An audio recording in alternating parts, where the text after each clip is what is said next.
तबाही और बर्बादी की ये खौफनाक तस्वीर वेनेजुएला की है।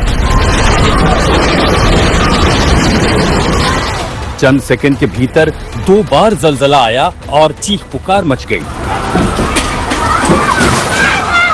देखिए कैसे जान बचाने के लिए 2 लड़कियां भाग रही हैं और पीछे इमारत धराशायी होती नजर आ रही है।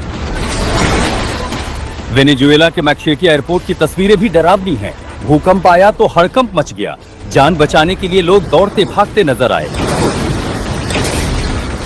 ये तस्वीरें देखिए, लोग भाग रहे हैं और पीछे मलबे का गर्द और गुबार नजर आ रहा है। तस्वीरें देखिए किस तरह बड़ी बड़ी इमारतें मलबे में तब्दील हो गई। लोगों में खौफ साफ नजर आ रहा है। अपनी आंखों के आगे लोग इमारतों को गिरते हुए देख रहे हैं। भूकंप शाम के वक्त आया जब आमतौर पर बाजारों और अन्य कारोबारी जगहों पर चहल पहल होती है, लेकिन अब वहां सिर्फ खौफ और सन्नाटा पसरा है। जब भूकंप आया तो बहुत से लोग अपने घरों में छुट्टी मना रहे थे। ये छुट्टी 1821 की उस सैन्य जीत की याद में थी जिससे वेनेजुएला को स्पेन से आजादी मिली थी। भूकंप का झटका वेनेजुएला के स्थानीय समय के मुताबिक बुधवार शाम 6:04 पर आया था।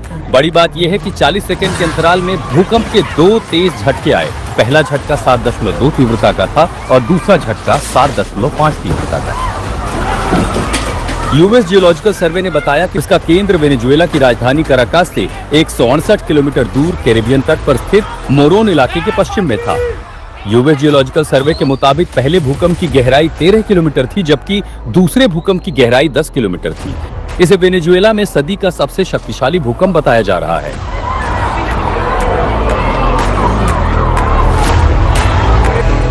भूकंप के इस दोहरे झटके से जानमाल के व्यापक नुकसान की आशंका जताई जा रही है। तबाही और बर्बादी की जो तस्वीरें आ रही हैं, उसमें साफ दिख रहा है कि एक बड़ा रिहायशी इलाका भूकंप की चपेट में आया है। राजधानी कराकस में भी बड़े पैमाने पर नुकसान की आशंका जताई जा रही है।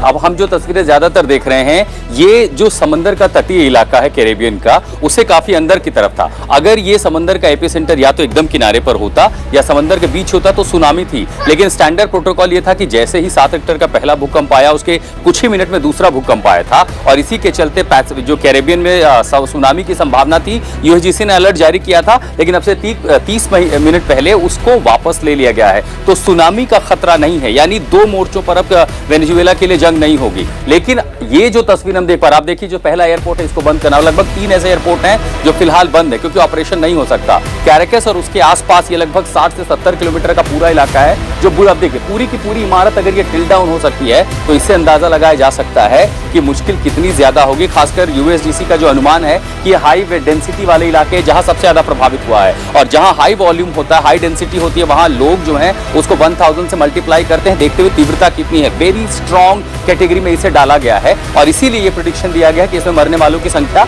हजारों हो सकती है। लेकिन चूंकि सुनामी का खतरा नहीं है, इसलिए राहत बचाव कार्य जो है बहुत आसान हो जाएगा। वेनेजुएला के पास उस तरह के संसाधन, उतनी बड़ी आर्मी या उतनी बड़ी सिविल डिफेंस फोर्स नहीं है और इसीलिए संभवतः यह हो सकता है कि थोड़ी देर पहले जब राष्ट्रपति ने वहां इमरजेंसी की घोषणा की है, ऐसे में पूरी संभावना है कि सबसे पहले बिल्कुल ये जो तटीय इलाके हैं, आप देखिए यहां पर कई सारे लोगों ने इसमें वीडियो कैप्चर किया। चूंकि झटका लगभग 7.5 रिक्टर का था तो पूरी टर्बुलेंस समंदर में देखने को मिली, इसीलिए ऊंची लहरें यहां पर उठी थी। एक बार को लोगों को लगा क्या ये सुनामी है, लेकिन ये लहरें इतनी ऊंची नहीं थी कि सुनामी की तरह जो 10 से 12 फीट आकर के ये जो शहर के इलाके हैं इन पर प्रभाव डालें। लेकिन चूंकि आप 60 से 70 किलोमीटर पर आपने उसका असर देखा है, इसलिए ऊंची लहरें उठी और समंदर के किनारे वहां पर कई सारे मछुआरे थे और इन्हीं मछुआरों में वो डर गए। देखिए ये 3 से 4 फीट की ऊंची लहरें हैं, ये उतना नुकसान नहीं करती हैं, लेकिन आसपास के सारे इलाकों जब ये लहरें टकरा रही थी तब इनकी जो ऊंचाई थी वो 4 से 5 फीट तक जाती दिखाई दी है। तटीय इलाकों को समंदर से कोई नुकसान नहीं पहुंचा है, जो नुकसान हुआ है वो उसके भीतर का है। और इसीलिए अगर आप देखेंगे कि वेनेजुएला को अगर पूरे मैप को समझें तो एकदम बीचों बीच का हिस्सा है जहां पर ये अर्थक्वेक को सबसे ज्यादा महसूस किया गया था। इसीलिए किनारे के इलाके सुरक्षित हैं, बीच का इलाका, और वो उस वजह से क्या हुआ कि आसपास जो साउथ अमेरिका के दूसरे देश हैं उन्होंने वो झटके महसूस किए, लेकिन वो कम रिक्टर पर थे। वहां कहीं पर 2.5 रिक्टर या 3 रिक्टर महसूस किया गया। इस इलाके को आप देखेंगे तो पानी से कोई नुकसान नहीं हुआ है, लेकिन भूकंप की तीव्रता का असर ऊंची इमारतों पर हुआ है, वो नीचे गिरे हैं, संख्या ज्यादा। और हो सकता है कि अगले जब मतलब आप एयरपोर्ट के इलाके को देखिए, पूरी इमारत है कि लोग भाग करके जाए कहां। और जब ये मलबा एक बात समझिए कि 7 मिनट के भीतर 2 भूकंप महसूस किए गए हैं। तो अगर लोग निकलने की कोशिश करते, जैसे हम स्टैंडर्ड प्रोटोकॉल का पालन कहीं दब जाते हैं, ऐसे में वो तबाही ज्यादा बड़ी हो सकती है।